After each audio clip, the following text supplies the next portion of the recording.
तो एक बार हमने रिवाइज कर लिया। अब बेटा मैंने आपको एक टर्म बताया था लिमिटिंग मोलर कंडक्टिविटी। एक तो मोलर कंडक्टिविटी होती है ना, मोलर कंडक्टिविटी। अदिति क्या होती है, भूल गए या याद है? मोलर कंडक्टिविटी क्या कैसे डिफाइन करते हैं? वैसे ही एक होगा लिमिटिंग मोलर कंडक्टिविटी, बताओ जल्दी से, याद है तो। मोलर कंडक्टिविटी में लेंथ 1 मीटर होती है, एरिया 1 मीटर स्क्वायर होता है और वॉल्यूम 1 मोल होता है। वॉल्यूम तो 1 लीटर हो ही जाएगा, वॉल्यूम तो बेटा 1 लीटर हो ही जाएगा। और एक चीज रह गई, मोल क्या चीज, इलेक्ट्रोलाइट का कितना मोल लेते हैं?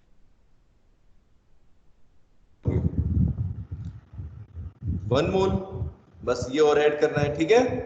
तो 1 मोल इलेक्ट्रोलाइट को बेटा जब हम दो इलेक्ट्रोड्स के बीच में प्लेस करते हैं, ठीक है, और इन दोनों इलेक्ट्रोलाइट्स का वॉल्यूम जो है, मतलब लेंथ 1 मीटर हो, एरिया 1 मीटर स्क्वायर हो, और एक 1 नंबर ऑफ मोल कितना हो इन दोनों इलेक्ट्रोलाइट के बीच में हो, तो इसको क्या बोलेंगे? 1 लीटर वॉल्यूम के अंदर तो क्या हो जाएगा हमारा बेटा? मोलर कंडक्टिविटी कहलाता है, ठीक है। अब लिमिटिंग मोलर कंडक्टिविटी क्या होती है, बताओ बेटा। कल मैंने आपको एक चीज बताई थी कि जैसे जैसे कंसंट्रेशन डिक्रीज कर रहे हो, है ना, तो ऐसे मान लेते हैं, अगर मान लो अगर किसी लिमिट पर, यहां पर अगर बेटा कंसंट्रेशन की वैल्यू 0 हो गई, तो वहां पर हमारी मोलर कंडक्टिविटी की वैल्यू बेटा क्या होगी, बोलो? मैक्सिमम हो जाएगी, यस और नो? अगर हम कंसंट्रेशन को 0 मान लें लगभग, क्योंकि हम कह रहे हैं कि कंसंट्रेशन डिक्रीज करने से मोलर कंडक्टिविटी इंक्रीज करती है, तो बेटा अगर कंसंट्रेशन बिल्कुल ही 0 के करीब आ गई, लगभग ऑलमोस्ट 0 हो गई, तो हम बोलेंगे that the molar conductivity becomes maximum. और इसी मैक्सिमम की वैल्यू को बेटा हम क्या बोलते हैं, जहां पर कंसंट्रेशन 0 हो जाती है, the molar conductivity of an electrolyte when the concentration is approaching 0, 0 तक अप्रोच कर रही हो बेटा, 0 तक हो नहीं सकती, समझ लो इस चीज को, कंसंट्रेशन कभी 0 हो ही नहीं सकती। क्यों? अगर मान लो आपने कोई 1 मोल लिया, आप वाटर डालते जा रहे हो, तो आप कितना वाटर ऐड करोगे? इनफाइनाइट डाइल्यूशन तो नहीं कर सकते, है ना। तो हम सिर्फ एक कंसीडर करते हैं कि कंसंट्रेशन बेटा जो है वो लगभग 0 की तरफ अप्रोच करेगी, लिमिट करेगी, और या फिर ऐसा भी बोल सकते हैं एट इनफाइनाइट डाइल्यूशन। बेटा इनफाइनाइट डाइल्यूशन का मतलब क्या हो गया? पूरे अर्थ का पानी उसमें डाल दिया, वाटर उसमें डाल दिया, इनफाइनाइट डाइल्यूशन कर दिया, उससे भी ज्यादा जितना है अवेलेबल सारा। तो इनफाइनाइट डाइल्यूशन का मतलब क्या हो गया? वाटर डालते ही जा रहे हैं, डालते ही जा रहे हैं, डालते ही जा रहे हैं, इनफाइनाइट हो गया, अब हम नाप ही नहीं पा रहे, मेजर ही नहीं कर पा रहे हैं। तो ऐसा कोई पॉइंट होगा बेटा, अगर मान लो जहां पर कंसंट्रेशन की वैल्यू क्या हो जाए, almost 0, not 0 Aditi, not 0 but almost 0, ठीक है, टेंडिंग टू 0, है ना, लिमिट टेंडिंग टू 0। और इनफाइनाइट क्या हो? इनफाइनाइट हो, बोलो आए समझ में? इनफाइनाइट डाइल्यूशन और 0 कंसंट्रेशन पर मोलर कंडक्टिविटी की वैल्यू को बेटा क्या बोलेंगे? क्या बोलेंगे बताओ? लिमिटिंग मोलर कंडक्टिविटी, ठीक है। लिमिटिंग का मतलब बेटा क्या होता है, यहाँ पर नॉट लगा देते हैं, लैम्डा एम नॉट ऊपर, तो इसको बोलते हैं लिमिटिंग मोलर कंडक्टिविटी। ग्राफ के अंदर बेटा दिख रहा है आपको, यहाँ पर मोलर कंडक्टिविटी वैल्यू कहाँ पर पहुंची है, ये देखो, इस पॉइंट पर बोलोगे ये है lambda M naught, maximum conductivity आ गई ना, ग्राफ की सबसे ऊपर की वैल्यू स्ट्रॉन्ग के केस में। और वीक के केस में बेटा क्या होगा? वीक में ऐसे बन जाएगा, कहां पर होगा? मान लो यहां पर सबसे ज्यादा कहां पर है मोलर कंडक्टिविटी की वैल्यू, ये बेटा देखो, that is lambda M not. सबको आया बेटा समझ में? बता दो जल्दी, अंडर रूट सी। यस। तो लिमिटिंग मोलर कंडक्टिविटी और कुछ नहीं है, it is the maximum value of molar conductivity that is achieved at the, बोलो, concentration limit tend to 0, that is concentration is almost 0, approximately मान सकते हैं 0 है, बहुत कम होगी 0.0000 समथिंग, ठीक है। और इनफाइनाइट डाइल्यूशन, या फिर बोलोगे डाइल्यूशन के टर्म में तो इनफाइनाइट डाइल्यूशन कर दिया हमने, है ना, कंसंट्रेशन बहुत कम हो गई, तो डाइल्यूशन क्या हो गया बेटा, इनफाइनाइट हो गया। तो कैसे लिखेंगे इसको, लैम्डा एम नॉट बेटा क्या है, lambda M naught is equal to limit concentration tends to 0 lambda M की मैक्सिमम वैल्यू, ठीक है, समझ गए सभी बच्चे। अब देखो, हाँ अब ये दोनों के केस में होगी बेटा, दोनों के केस मतलब कि स्ट्रॉन्ग में भी हम निकाल सकते हैं और वीक में भी निकाल सकते हैं, ठीक है, अभी दोनों में देखेंगे। अब देखो बेटा वीक के केस में तो क्या होता है, आपको पता है कि इसमें हमें ग्राफ लीनियर नहीं है, ग्राफ बेटा लीनियर नहीं है, तो इसके लिए हमारे पास दूसरा फॉर्मूला होगा, यहाँ पर बेटा डिग्री ऑफ डिसोसिएशन का यूज करेंगे, ठीक है। अभी कोहलार्श लॉ जो आएगा, कोहलार्श लॉ बेटा जो लगेगा वो वीक इलेक्ट्रोलाइट के लिए लगेगा, ठीक है, लेकिन स्ट्रॉन्ग के लिए तो हम डायरेक्टली निकाल सकते हैं। कैसे, देखो स्ट्रॉन्ग के लिए डायरेक्टली इसलिए निकाल सकते हैं क्योंकि अपने को बेटा कैसी लाइन दे रखी है, स्ट्रेट लाइन आ रही है, तो सभी बच्चों को पता है कि स्ट्रेट लाइन के केस में ये देखो लैम्डा नॉट की वैल्यू कैसे निकाल सकते हैं, इधर तक कोऑर्डिनेट अपने को पता है, ये क्या हो गया, y इंटरसेप्ट हो गया, है ना, इसकी वैल्यू हम निकाल सकते हैं, यहां से यहां तक स्ट्रेट लाइन है इसमें, बोलो यस और नो, निकाल सकते हैं, इसमें और इसमें फर्क है ना, ये बेटा अलग तरह का फंक्शन है, स्ट्रेट लाइन के अंदर हम निकालते हैं मैथ्स में, अभी पढ़ा नहीं पढ़ा 11th क्लास में, बेसिक मैथ्स के अंदर था ना कि लाइन के अंदर इंटरसेप्ट निकाल सकते हैं, अभी नहीं पढ़ा तो आप निकाल लोगे, ठीक है, वैल्यू, इसको y इंटरसेप्ट बोलते हैं, इसको x इंटरसेप्ट बोलते हैं, अरे जहां पर ग्राफ मिलेगा वहां से आप देख सकते हो, सिंपल, बोलो ठीक है बेटा, यस सर। अच्छा ठीक है, इसमें कोई बड़ी चीज नहीं है, मैं सिर्फ ये कह रहा हूँ कि ग्राफ से हमें ये तो पता चल जाएगा ना कि जिस पॉइंट पर टच कर रही है, अब मान लो इस पॉइंट पर टच कर रही है, यहाँ पर मैं ग्राफ ड्रॉ करता हूँ 10 20 30 40 50, पता चल गई 50 मोलर कंडक्टिविटी आ गई, है ना, और यहाँ हमें कंसंट्रेशन दी होगी, कंसंट्रेशन के रेस्पेक्ट में निकाल लेंगे, समझ गए सभी बच्चे बेटा, है ना, लीनियर ग्राफ में आप कैलकुलेट कर सकते हो, ग्राफ से भी कर सकते हो।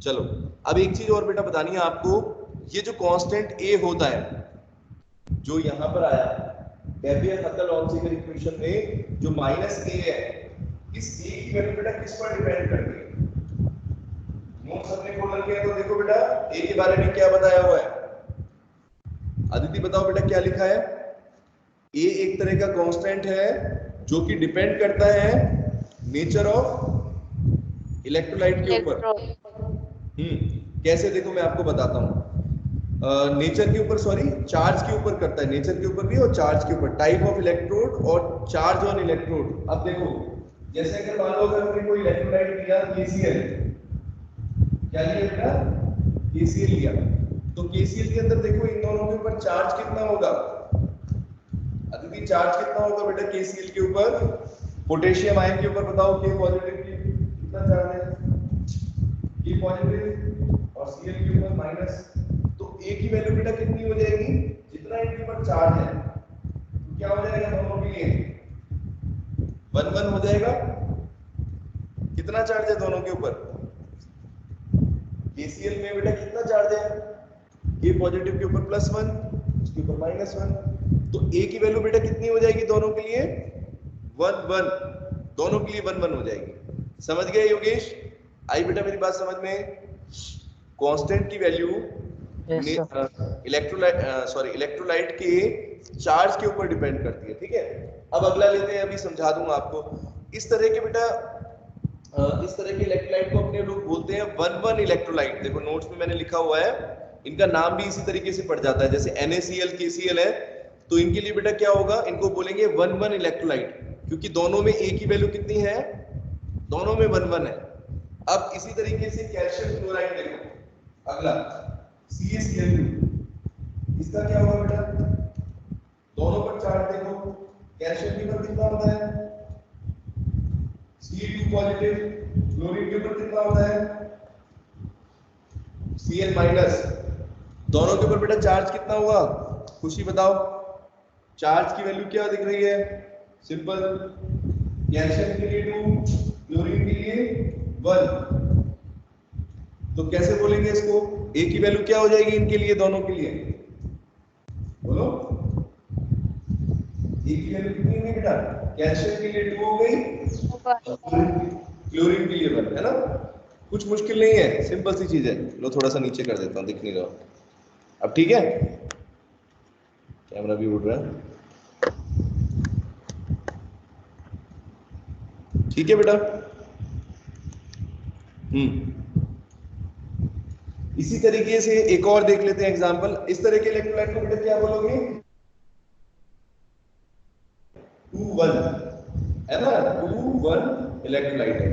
ये टाइप है इनके ए के हिसाब से। इसी तरह मैग्नीशियम सल्फेट MgSO4 के ऊपर बेटा देखो कितना चार्ज होगा। मैग्नीशियम के ऊपर कितना चार्ज होता है? वैलेंसी कितनी होती है उसकी? अरे बोलो खुशी, वैलेंसी सिंपल है बेटा। मैग्नीशियम, कैल्शियम मैग्नीशियम कितनी होती है दोनों की? +2 होती है। तो इसका कितना ए की वैल्यू हो जाएगी?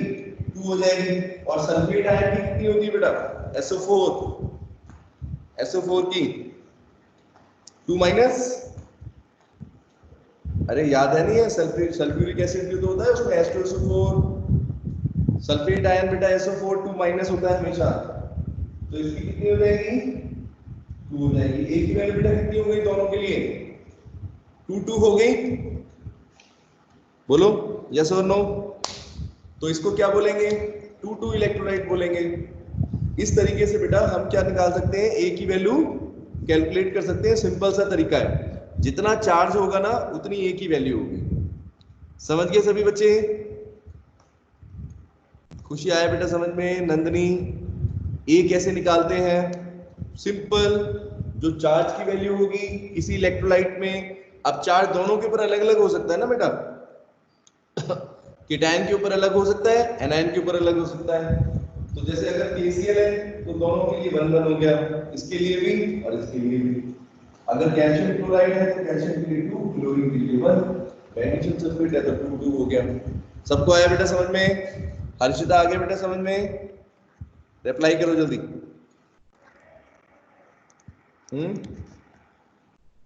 आया या नहीं आया? आ गया बेटा, ठीक है। नंदिनी आ गया बेटा समझ में? Yes sir. ठीक है, तो चलो आगे चलते हैं। अब सबसे इंपॉर्टेंट लॉ आएगा बेटा। ये मैंने आपको बस ए की वैल्यू बताई, कोई इसमें बड़ी चीज नहीं है। अब बेटा सबसे इंपॉर्टेंट जो लॉ मैंने बताया था जिसके ऊपर न्यूमेरिकल भी आते हैं, इसका नाम है कोलार्स लॉ। ठीक है, कोलार्स लॉ क्या है अब ये समझना आप। तो कोलार्स लॉ बेटा एक्चुअल में क्या है, ये एक कोलार्स जो थे उन्होंने क्या किया, इलेक्ट्रोलाइट्स की प्रॉपर्टी को बेटा स्टडी करा, और स्टडी करने के बाद उन्होंने एक अपना लॉ बनाया जिसको बोलते हैं Kohlrausch's law of independent migration of ions. इसका बेटा नाम है, ये लॉ है इंडिपेंडेंट माइग्रेशन ऑफ आयंस। तो एक बार इस वर्ड पर ध्यान देना सभी बच्चे। इंडिपेंडेंट माइग्रेशन ऑफ आयंस का मतलब क्या है? जो बेटा आयंस होंगे किसी इलेक्ट्रोलाइट के अंदर वो इंडिपेंडेंटली मूव कर सकते हैं। ठीक है, तो कैसे करेंगे देखो, लॉ का स्टेटमेंट देखते हैं। Limiting molar conductivity of an electrolyte is the sum of the limiting ionic conductivity of cation and anions each multiply by the number of ions present in one formula unit of electrolyte। इसका क्या मतलब है? जैसे मान लो अगर बेटा इनके according क्या था, इन्होंने जो लॉ कहा, अगर मान लो कोई इलेक्ट्रोलाइट है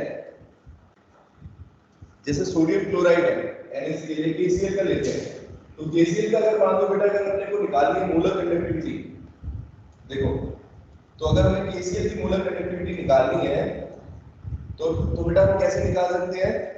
लिमिटिंग मोलर कंडक्टिविटी निकालनी है KCl की, तो बेटा कैसे लिख सकते हैं हम? इसके अंदर जितने आयंस प्रेजेंट है, तो KCl के अंदर बेटा कौन कौन से आयंस है? एक K पॉजिटिव है और एक क्लोराइड आयन है या नहीं?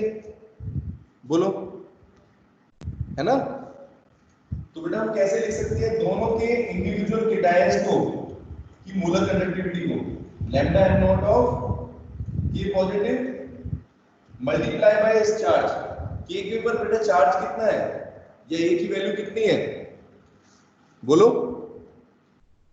+1 +1 है तो 1 को तो लिखने की जरूरत ही नहीं है, प्लस क्या हो जाएगा बेटा, दूसरा कौन सा आयन है, limiting molar conductivity of Cl negative, इसकी भी बेटा एक ही वैल्यू कितनी है, 1 है, पढ़ चुके हैं।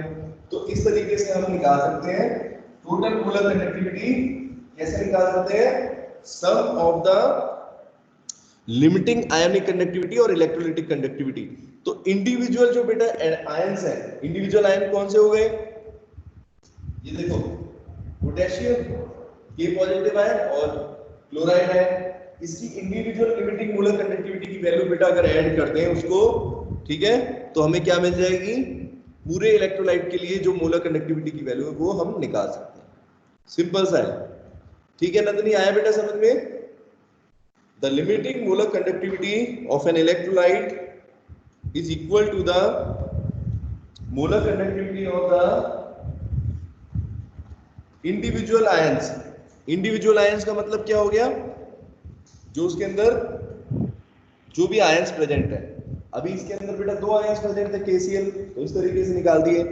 ऐसे ही अगर कैल्शियम क्लोराइड दिया होगा तो कैसे निकालेंगे बेटा, देखो मैं लिख के दिखाता हूं आपको, दोनों के लिए, कैल्शियम क्लोराइड के लिए भी और मैग्नीशियम सल्फेट के लिए भी। चलो यहां पर लिखता हूं, तो बेटा बताओ कैल्शियम के लिए कैसे लिखेंगे, कैल्शियम क्लोराइड के लिए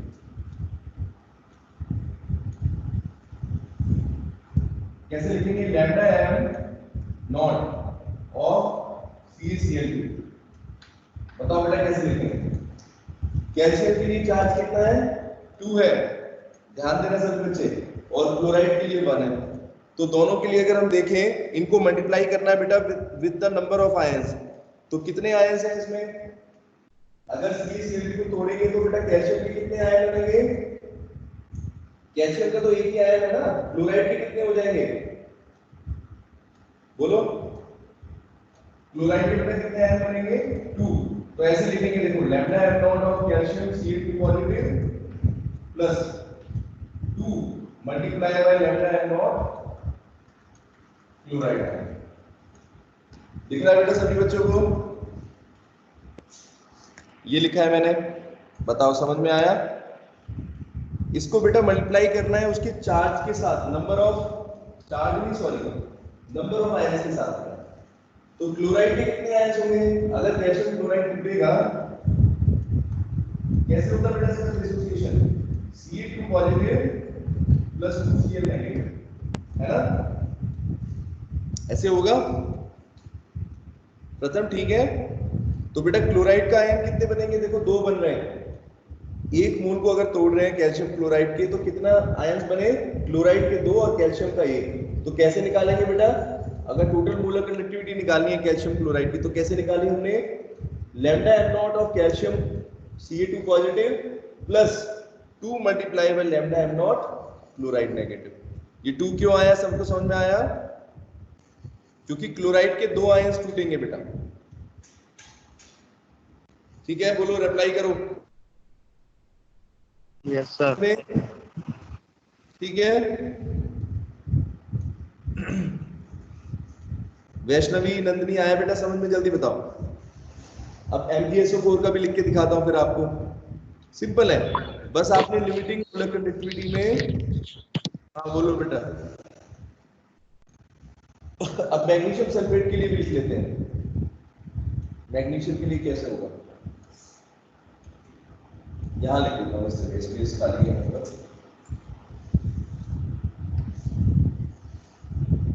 और MgSO4, ठीक है बेटा। देखो यहां पर लिखता हूं, मैग्नीशियम सल्फेट के लिए कैसे लिखेंगे, MgSO4 कैसे ब्रेक डाउन होगा बेटा, कैसे हो जाएगा, Mg2 पॉजिटिव प्लस सल्फेट, दोनों का एक एक आयन होगा, योगेश दोनों का एक एक आयन बनेगा ना बेटा। तो कैसे लिख दूंगा, देखो lambda m naught MgSO4 is equal to lambda m naught of Mg2 positive, ठीक है बेटा। Mg2 पॉजिटिव आयन का लिमिटिंग मोलर कंडक्टिविटी और limiting molar conductivity sulphate ion, है ना, क्योंकि दोनों में एक ही आयन बन रहे हैं। बोलो दिख रहा है बेटा सबको बोर्ड पर, MgSO4 का लिखा मैंने, KCl का लिखा, और इधर कैल्शियम क्लोराइड का। आया समझ में या नहीं? खुशी आ गया बेटा समझ में? अदिति रिप्लाई करो बेटा, आया या नहीं आया? सिंपल सी बात है, जैसे हम सिंपल एडिशन करते हैं ना, तो किसी इलेक्ट्रोलाइट के अंदर कितने आयंस हैं, उन आयंस की मोलर कंडक्टिविटी को बेटा क्या करेंगे, ऐड कर देंगे। बस ध्यान किस बात का रखना है कि उस मोलर कंडक्टिविटी को बेटा मल्टीप्लाई करना पड़ेगा नंबर ऑफ आयंस के साथ, मतलब कितने आयंस टूट रहे हैं। तो वो आपको एक बार ब्रेक डाउन करके देख लेना। जैसे कैल्शियम क्लोराइड के केस में बेटा कैल्शियम, एक आयन कैल्शियम का बना और 2 क्लोराइड आयन बने। तो हमने क्लोराइड की जो वैलेंसी लिखी, देखो क्लोराइड आयन की जो लिमिटिंग मोलर कंडक्टिविटी को बेटा 2 से मल्टीप्लाई करके ऐड करना है। बच्चे इसी में गलती करते हैं। आई मेरी बात समझ में या नहीं?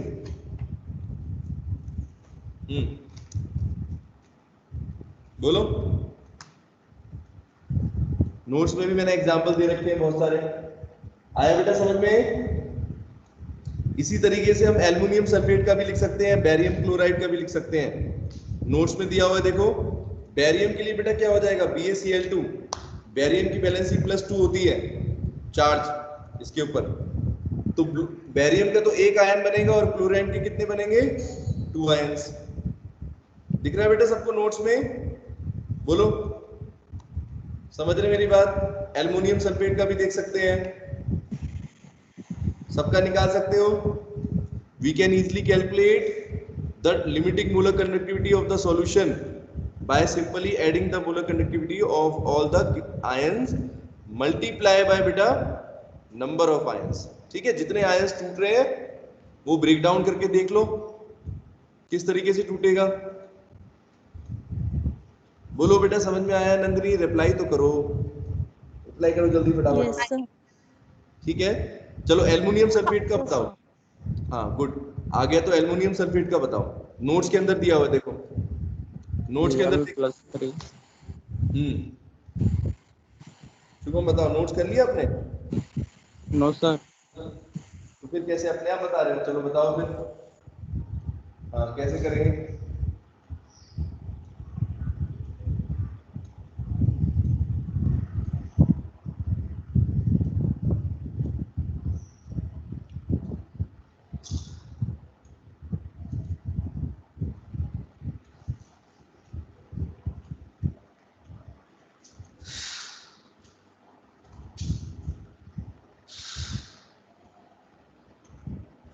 हाँ बेटा बताओ, एल्युमिनियम सल्फेट कैसे ब्रेक डाउन होगा, उसके लिए कैसे लिखेंगे अपने लोग? रिफ्लेक्शन आ रहा है इसमें से, देखिए।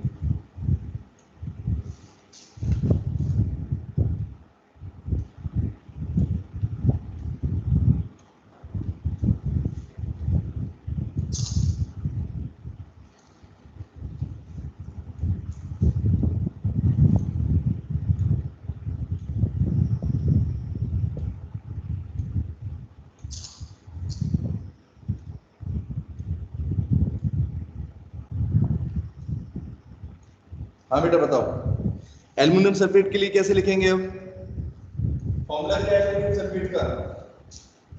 Al2SO4 ठीक है, ये कैसे ब्रेक डाउन होगा बताओ बेटा, कैसे लिखोगे इसको? वाटर में जाएगा तो कैसे हो जाएगा, कितने आयन बनेंगे दोनों के? Al+3 कितने? +3 +3। चलो देखो एक बार सभी बच्चे देख लेंगे, Al2SO4 बेटा, ठीक है। जब ये वाटर में जाएगा बेटा तो ब्रेक डाउन होगा, ऐसे करके लिखते हैं ना, रिवर्सिबल होता है। देखो तो इसको कैसे लिखेंगे, 2Al3 पॉजिटिव। एल्युमिनियम के ऊपर बेटा कितना चार्ज होता है, वैलेंसी +3 होती है। 2 एल्युमिनियम के अलग हो गए, और सल्फेट के कितने हो जाएंगे बेटा? सल्फेट की वैलेंसी कितनी है, -2 होती है। यहां पर अगर देखें तो उसके अकॉर्डिंग कितना चार्ज है, 6। तो यानी कितने बनेंगे सल्फेट के? बोलो योगेश, कितने चार्ज होंगे बेटा? SO4 2 माइनस नहीं, कितने होंगे? 6 - 6 यहां क्या लिखूंगी बताओ, बोलो। कितना चार्ज 3 आएगा। गुड, 3 आएगा। 3 कैसे आया देखो, सिंपल सी चीज है, इसमें कोई ये नहीं है कि सर ये याद करने वाली बात है। इसके ऊपर बेटा टोटल नंबर ऑफ आयंस देखो आप कितने हैं। एल्यूमिनियम के ऊपर +3 है ना, वैलेंसी होती है तो 6 हो गए, प्लस के 6 हो गए बेटा, तो माइनस वाले कितने होंगे, ये भी -6 होंगे, है ना। अब इसके लिए बेटा नीचे तो 3 दे रखा है और इसके ऊपर चार्ज कितना होता है -2, तो कितने हो जाएंगे, 3 हो जाएंगे। आगे बेटा समझ में सबको निकालना। Yes sir. इस तरीके से करते हैं। हाँ, ऑक्सीडेशन स्टेट से भी देख सकते हैं, ठीक है, वैलेंसी से भी देख सकते हैं। तो नंदनी बेटा कैसे लिखेंगे बताओ, लैम्डा m नॉट निकालना है मेरे को। Lambda m not for Al2SO4 कैसे लिखूंगा मैं, कैसे लिखूंगा बोलो, कैसे लिखेंगे बेटा लैम्डा m नॉट ऑफ, सबसे पहले किसका, रिप्लाई करो बेटा, कैसे करेंगे हम। लैम्डा m नॉट दोनों आयंस के लिए लिखना है, एल्यूमिनियम के लिए भी और सल्फेट के लिए भी। तो एल्यूमिनियम आयन के लिए कैसे लिखेंगे, आंसर क्यों नहीं कर रहे बच्चे आज, अदिति करो बेटा, बताओ कैसे लिखेंगे, बोलो जल्दी आंसर करो। Al3+, ठीक है, और आगे कुछ लिखूंगा इसमें, यहाँ पर कितना आएगा 2 प्लस क्या करेंगे बेटा, सल्फेट आयन की कंडक्टिविटी, सल्फेट की कितनी होगी SO4 2- कितना चार्ज है बेटा 3। नंबर ऑफ आयंस देखो, नंबर ऑफ आयंस 3, बस ये कर रहा था, बताओ इसमें कंफ्यूज हो रहे हो। और बच्चे में बेटा मैं बताता हूँ एग्जाम में यही चीज गलत कर देते हैं, बस ये प्लस माइनस ये जो 2 है ना, 2 और 3 की वैल्यू ये लिखने में गलत करते हैं डायरेक्ट निकालने के चक्कर में। तो बेटा पहले क्या करो, कोई भी आपको आयन दिया हुआ है पहले क्या करोगे, उसको डिसोसिएट करके देख लो। क्या करके देख लो बेटा, डिसोसिएट करके, तोड़ के देख लो टूटेगा कैसे। तो इस तरीके से टूटेगा 2Al3+ + 3 सल्फेट। ठीक है बेटा, समझ में आया सबको, खुशी आया बेटा समझ में, कैसे करेंगे। Yes sir. आगे ठीक है, नो बोला कि यस बोला, हाँ खुशी क्या बेटा यस बोला है या नो बोला है, यस से आ गया। अच्छा आ गया, गुड। चलो अब हम एप्लीकेशंस देखते हैं फिर आगे बेटा, है ना। इसका कहाँ यूज करते हैं, कोलार्स लॉ जो है बेटा, इसका एप्लीकेशन क्या क्या है ये देखते हैं, कहाँ यूज करेंगे। लॉ तो सबको समझ में आ गया, ये लॉ है कि किसी भी इलेक्ट्रोलाइट के लिए अगर हमें लिमिटिंग मोलर कंडक्टिविटी निकालनी होती है तो हम क्या करते हैं बेटा, उसके अंदर जितने भी आयंस होते हैं उन आयंस की लिमिटिंग मोलर कंडक्टिविटी को क्या करेंगे, उनके नंबर ऑफ चार्ज पार्टिकल्स यानी नंबर ऑफ आयन के साथ बेटा मल्टीप्लाई कर देंगे और उसको टोटल ओवरऑल क्या कर देंगे, ऐड करके हम निकाल सकते हैं उस पूरे इलेक्ट्रोलाइट के लिए लिमिटिंग मोलर कंडक्टिविटी की वैल्यू को कैलकुलेट कर सकते हैं। सिंपल है, ठीक है,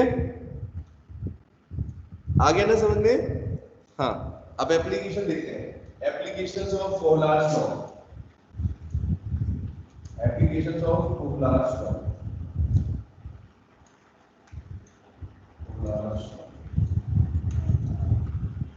कहाँ का एप्लीकेशन होता है, एप्लीकेशन का मतलब क्या है, क्या होता है बेटा, इसका कहाँ यूज करेंगे।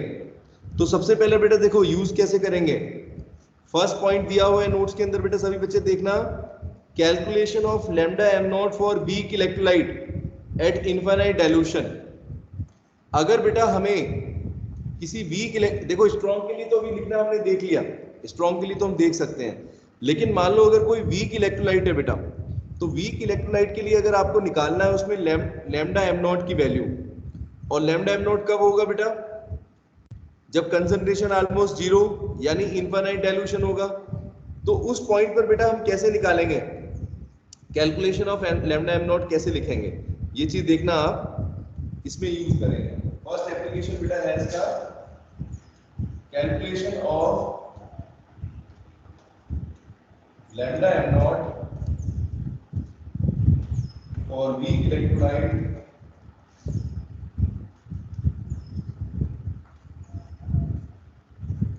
और कैसे डाइल्यूशन होगा बेटा, कब होगा ये, एट इनफाइनाइट डाइल्यूशन। ठीक है, बोलो बच्चों आया समझ में? इसको अभी देखते हैं कैसे करेंगे। तो इसके लिए बेटा क्या लेंगे, एक एग्जांपल किसका लेंगे हम, किसी वीक इलेक्ट्रोलाइट का लेते हैं। ये देखो वीक इलेक्ट्रोलाइट कौन सा होता है बेटा, सबसे कॉमन एसिटिक एसिड। तो एसिटिक एसिड के लिए बेटा कैसे लिखोगे, लैम्डा एम नॉट, बताओ जरा। एसिटिक एसिड के लिए कैसे लिखोगे, lambda M not CH3CO minus plus lambda M naught H positive, है कि नहीं? ऐसे लिखेंगे बेटा, खुशी ऐसे लिखेंगे। पूरे इलेक्ट्रोलाइट के लिए लिखना है अगर CH3COH के लिए, तो दोनों के लिए अलग अलग इंडिविजुअल लिख दिया। बोलो आया समझ में? ये स्टेप सिंपल सा है ना? लेकिन बेटा हाँ देखो, ठीक है, लेकिन देखो एक यहाँ पर दिक्कत है। क्या प्रॉब्लम है कि वीक इलेक्ट्रोलाइट के लिए आप जो है लैम्डा एम की वैल्यू डायरेक्टली नहीं निकाल सकते, can not be determined experimentally, क्योंकि बेटा इन सॉल्यूशन की कंडक्टिविटी क्या हो जाएगी, बहुत ही कम हो जाती है। जैसे मान लो हम मेजर कैसे करें, अगर मान लो हम किसी कंसंट्रेशन पर मेजर करें, अब जीरो कंसंट्रेशन तो होती नहीं है, तो conductivity of such solution becomes very very less and even dissociation is also not complete at very high dilution. अगर आप ये सोच रहे हो, देखो अगर आप ये सोच रहे हो कि अगर हमें लिमिटिंग मोलर कंडक्टिविटी निकालनी है तो कब निकालेंगे बेटा, इनफाइनाइट डाइल्यूशन पर निकालेंगे, है ना? अब मुझे एक चीज बताओ, एक तो इनफाइनाइट डाइल्यूशन पे क्या आप कंसंट्रेशन को मेजर कर सकते हो? डाइल्यूशन इनफाइनाइट का मतलब क्या हो गया, अभी क्या पता कितना पानी डाला है। इनफाइनाइट का मतलब क्या हो गया, इन्फिनिटी। इन्फिनिटी को कभी मेजर कर सकते हैं हम, बोलो? इन्फिनिटी को मेजर नहीं कर सकते ना, कितना वॉल्यूम डाल दिया ऐसे मेजर कर सकते हो, प्रथम कर सकते हो। इनफाइनाइट मैंने बोल दिया। मैथ्स में इन्फिनिटी का मतलब क्या है, ये कहीं पर भी, अरे जिसको मेजर नहीं कर सकते, है ना? दूर ब्रह्मांड में कितना पानी डाल दिया पता ही नहीं, तो फिर उसको कैसे मेजर करेंगे, नहीं कर सकते, पहली बात। दूसरा बेटा, इनफाइनाइट डाइल्यूशन के ऊपर भी आप ये मान के चलो कि डिसोसिएशन, देखो मोलर कंडक्टिविटी तो मैक्सिमम हो गई, लेकिन बेटा डिसोसिएशन अभी भी पूरा नहीं हुआ होगा, ये मान के चलो। अभी बेटा पूरा डिसोसिएशन योगेश नहीं हुआ है, 96% ही हुआ है। तो कहीं ना कहीं हम पूरी तरीके से अगर डिसोसिएशन नहीं हुआ तो फिर हम कैसे निकालें, डायरेक्टली नहीं निकाल सकते हैं। योगेश समझ रहे बच्चे? पूरी तरह से डिसोसिएशन वहां पर भी नहीं हुआ इनफाइनाइट पर। एक तो हमें वॉल्यूम नहीं पता, उसका कंसंट्रेशन नहीं पता, इनफाइनाइट पर कैसे निकालें। दूसरा, क्योंकि जीरो तो नहीं लिखोगे, कुछ भी अप्रोक्सीमेटली वैल्यू लिख रहे हो। दूसरा बेटा, उस कंसंट्रेशन और उस डाइल्यूशन पर हम लोगों को ये मान के चलना है कि डिसोसिएशन पूरी तरीके से नहीं हुआ। 96% हो सकता है, 90% हो सकता है, 80% हो सकता है, जरूरी नहीं कि पूरा 100% डिसोसिएट हो गया। स्ट्रॉन्ग के केस में तो बेटा हम डायरेक्टली लिख देते हैं योगेश, स्ट्रॉन्ग के केस में इसलिए लिख देते हैं क्योंकि हमें पता है कि ये पूरी तरह से डिसोसिएट हो गया। मान लो अगर 1 बोल लिया तो पूरा डिसोसिएट हो गया बेटा, है ना? लेकिन वीक के केस में क्या है, सारा का सारा उठ के आयंस में कन्वर्ट नहीं हुआ है, तो यहां पर अपने को बेटा थोड़ा सा चेंज करना पड़ेगा। हम डायरेक्टली नहीं निकाल सकते, जैसे हमने ये लिखा है ना, देखो योगेश डायरेक्टली लिख रखा है हमने, तो हम डायरेक्टली इसकी वैल्यू नहीं निकाल पाएंगे दोनों आयंस की लिमिटिंग मोलर कंडक्टिविटी। समझ में आई मेरी बात सबको? We can not determine experimentally ये value, limiting molar conductivity of the acetate ion और H पॉजिटिव आयंस की लिमिटिंग मोलर कंडक्टिविटी की वैल्यू हम डायरेक्टली नहीं निकाल सकते एक्सपेरिमेंटली।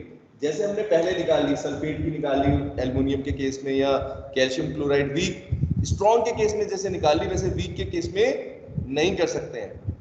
ये बात सबको समझ में आई या नहीं, बोलो जल्दी। अदिति आ गया बेटा समझ में? Yes sir. तो फिर क्या करेंगे? Yes sir. तो फिर देखो अब अगला स्टेप हमारा क्या होगा, अगर हम डायरेक्टली नहीं निकाल सकते एक्सपेरिमेंटली तो क्या करेंगे, देखो मैं आपको समझाता हूँ। इसके लिए बेटा नोट्स में देखो मैंने दिया हुआ है और अभी बोर्ड पर भी समझाऊंगा आपको। इसके लिए बेटा हम क्या करते हैं, कुछ स्ट्रॉन्ग इलेक्ट्रोलाइट को यूज करेंगे। तो देखो स्ट्रॉन्ग इलेक्ट्रोलाइट को जैसे यूज करेंगे, जैसे KCl को यूज कर लेते हैं, पोटेशियम एक होता है CH3COO और HCl। अगर हम तीनों को इनको वाटर में डालें, सुनना, इन तीनों को वाटर में डालें और उनकी मोलर कंडक्टिविटी को कैलकुलेट करें ऐड करके, तो हम क्या निकाल पाएंगे, उसमें से हम एसिटिक एसिड की निकाल पाएंगे। देखो अभी दिखाता हूं किस तरीके से करेंगे इसको। ये तो मैंने लिख दिया आपको, अब तीनों आयंस का दिखाता हूं, इसकी स्क्रीनशॉट ले लेता हूं, ठीक है। तो क्या तरीका होता है वो इम्पोर्टेंट है।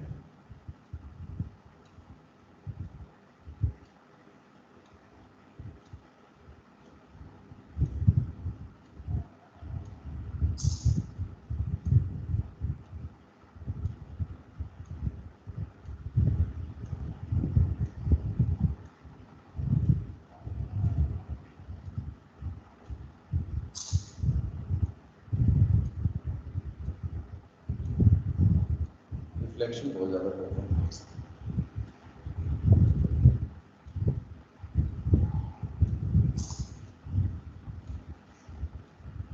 बेटा बोर्ड क्लियर दिख रहा है आपको सभी बच्चों को? Yes sir. रिफ्लेक्शन तो नहीं आ रहा? चलो वो फोटो खींचते पे आ रहा है, फिर आप लोगों को तो दिख रहा है ना? ठीक है, चलो अब बेटा देखते हैं कैसे मैं 3 स्ट्रॉन्ग इलेक्ट्रोलाइट लेता हूं, ठीक है, जिनमें आपको एसिटिक एसिड का निकाल लेंगे हम। कैसे? एक बेटा मैंने लिया HCl सबसे पहले, तो HCl के लिए बेटा लिमिटिंग मोलर कंडक्टिविटी कैसे निकालेंगे? देखो स्ट्रॉन्ग इलेक्ट्रोलाइट है ना ये, देखो H पॉजिटिव प्लस बेटा नेगेटिव, Cl नेगेटिव है ना। फर्स्ट इक्वेशन डाल दो, इसको सेकंड डाल दो, फर्स्ट को हमने इसको माना है, अपने को ये निकालना है। इन तीनों से कैसे निकालेंगे? फर्स्ट मैंने लिख दिया। अब देखो दूसरा है बेटा, एक HCl लिया, एक KCl लो, KCl ले लो। KCl में बेटा क्या हो जाएगा, lambda M not E positive plus lambda M not Q, right? ठीक है बेटा, ये थर्ड इक्वेशन मान लो, दिख रहा है सबको? ये थर्ड मान लो।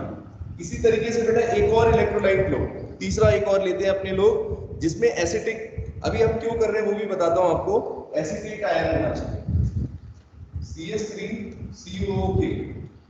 अब बेटा ध्यान से देखना, इसको कैसे लिखेंगे? एसिटेट आयन हो जाएगा और K पॉजिटिव हो जाएगा, दिख रहा है सबको? Lambda M not CH3CO minus, इसको K पॉजिटिव को आगे लिखना है, सब आगे लिखो, CH3CO माइनस। ठीक है बेटा, बोलो सबको दिख रहा है ना? क्लियर? ये तीसरा वाला बेटा क्या है, इसमें देखो एसिटेट आयन है, अपने को कौन सा चाहिए बेटा जिसमें एसिटेट आयन भी हो और H पॉजिटिव भी हो? तो ध्यान से देखना, ये एसिटेट आयन भी है बेटा इसमें मेरे पास और H पॉजिटिव आयन भी है। क्या करूं लेकिन मैं इन तीनों इक्वेशन से अपने को खेलना है, प्ले करना है, इनसे सॉल्व करके इनको कुछ निकालना है जिससे हमें इसकी मोलर कंडक्टिविटी आ जाए। तो कैसे कर सकते हैं योगेश, बताओ बेटा, इस इक्वेशन को किसमें से माइनस करूं या क्या करूं? बोलो क्या दिख रहा है आपको? अगर हमें एसिटिक एसिड बेटा चाहिए एक तो उधर, और हमें H पॉजिटिव चाहिए, तो H पॉजिटिव कैसे आएगा बताओ? अगर मैं लिखूं CH3 lambda M not CH3COO negative, तो मुझे क्या चाहिए होगा बेटा? ये वाला आयन और ये वाला आयन चाहिए, है ना? तो अब देखो कैसे निकाल सकते हैं यहाँ पर। सबसे पहले सेकंड इक्वेशन को बेटा देखो, अगर हम इसमें से क्या करते हैं, रुको, सेकंड थर्ड फोर्थ ये इक्वेशन हो गई हमारी, तो बेटा हम क्या करेंगे,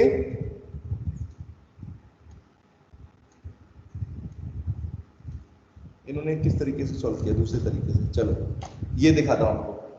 अब इसको बेटा मैं कैसे लिख सकता हूं, देखो ये तीनों हैं, इनकी फॉर्म में कैसे लिखता हूं, यहां पर लिखता हूं lambda M not acetate ion, acetate ion का बेटा ले लो प्लस एसिटेट वाला कौन सा है, K पॉजिटिव, K पॉजिटिव। देखो बेटा ये कौन सा बन गया आपका, इक्वेशन 4 दिख रही है, CH3CO के, है कि नहीं? प्लस आगे देखो, आगे लिखेंगे बेटा इसमें, यहां पर लिख लेते हैं ऐसे स्पेस में, ठीक है, इसलिए ज्यादा चाहिए। इसके बाद बेटा देखो एसिटेट आयन प्लस ये, और दूसरी इक्वेशन क्या लिखूंगा, lambda M not KCl, KCl मेरे को यहां से हटाना है, दूसरी में से माइनस कर दूं। बेटा K पॉजिटिव मुझे नहीं चाहिए ना, बोलो बच्चों, K पॉजिटिव नहीं चाहिए। तो जैसे अगर मैंने यहाँ पर K पॉजिटिव प्लस का लिया है, तो अभी मैं क्या करूँ, इसको नेगेटिव का लेता हूँ। तो K पॉजिटिव नेगेटिव कहाँ दिख रहा है आपको, इक्वेशन 3 में, है ना? तो मैं पहले सेकंड इक्वेशन को ऐड कर लेता हूँ। देखो कैसे लिखूंगा, lambda M naught H positive plus lambda M Cl minus, और थर्ड इक्वेशन को बेटा माइनस कर देता हूँ। थर्ड इक्वेशन का मतलब लैम्डा एम नॉट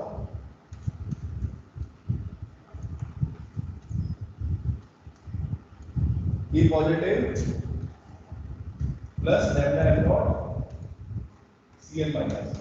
अब बेटा एक बार ध्यान से देखिए सभी बच्चे, ये मैंने किया क्या है, थोड़ा सा ध्यान से देखने की जरूरत है आप लोगों को। इस इक्वेशन को बेटा मैंने क्या किया, इन तीनों इक्वेशंस के टर्म में लिख दिया। कैसे, देखो ये लिखा, ये लिखा, ये लिखा। अभी देखना बेटा तीनों आपस में कट रहे हैं, कौन कौन से आयंस कट रहे हैं, ये पॉजिटिव बेटा किसके साथ कट रहा है, देखो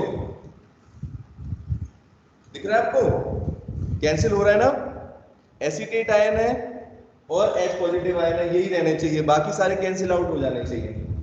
जैसे K पॉजिटिव बेटा प्लस का, K पॉजिटिव माइनस का। क्लोराइड आयन देखना जरा, क्लोराइड आयन कहां पर था अपना, ये बेटा किसके साथ हो गया, इसके साथ हो गया। फाइनली क्या बच रहा है, एसिड, एसिटिक एसिड का निकल रहा है ना फाइनली, बोलो ऐसे लिख सकते हैं या नहीं? तीनों के टर्म में लिखा है हमने, जिसमें बेटा हमारा CH3COK भी आ गया, HCl भी आ गया, KCl भी आ गया। KCl का हमने सब्ट्रैक्ट कर दिया, इन दोनों को ऐड करके उसमें से KCl सब्ट्रैक्ट कर दिया, तो हमारे पास क्या आ गया, limiting molar conductivity of acetic acid.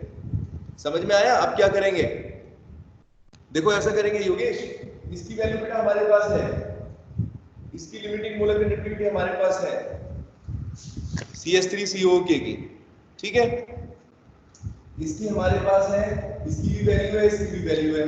तीनों को बेटा सॉल्व कर लेंगे तो अपने पास क्या आ जाएगा, एसिटिक एसिड की आ जाएगी ओवरऑल। समझे मेरी बात? Yes sir. अब आप लोग एक काम करना, अभी समझ में आया नहीं आया, इसके लिए एक तरीका बताता हूँ। एक क्वेश्चन बेटा इसमें दे रखा है, ये वाला क्वेश्चन नंबर 1 दे रखा है सॉल्व एग्जाम्पल में, ठीक है, नोट्स के अंदर। इसको बेटा खुद कैलकुलेट करना, तो आप समझ जाओगे कैसे निकालते हैं, ठीक है, नहीं तो नेक्स्ट क्लास में डिस्कस करेंगे। अभी आया वैसे समझ में बेटा, खुशी? बस तीनों को बेटा हमने सॉल्व किया है, देखो तीनों को हमने सॉल्व कर दिया, क्योंकि अपने को ये एसिटिक एसिड चाहिए था। तो हमने क्या किया, इन तीनों का यूज करके सेकंड, थर्ड और फोर्थ इक्वेशन का यूज किया, ठीक है, इसको कैलकुलेट करने के लिए। तो सेकंड को क्या किया, सेकंड और फोर्थ को तो ऐड कर दिया, और थर्ड को इसमें से माइनस कर दिया, बस सिंपल है। तो देखो आयंस आपको सेम दिखेंगे, बोलो ठीक है, यस या नो तो बोल दो। Yes sir. एक बार आराम से बैठ के, हाँ एक बार बेटा आराम से बैठ के इसको रिवाइज करना, ठीक है, मैं स्क्रीनशॉट भी भेज दूंगा, इसको देखना हमने आज क्या पढ़ा है, ठीक है। चलो, और कल की क्लास के लिए फिर आगे न्यूमेरिकल्स कराएंगे, इस टॉपिक को एक बार फिर रिवाइज कराएंगे, ठीक है, ठीक है बेटा, ओके। तो एक बार रिवाइज जरूर करेंगे सभी बच्चे, okay, bye and take care.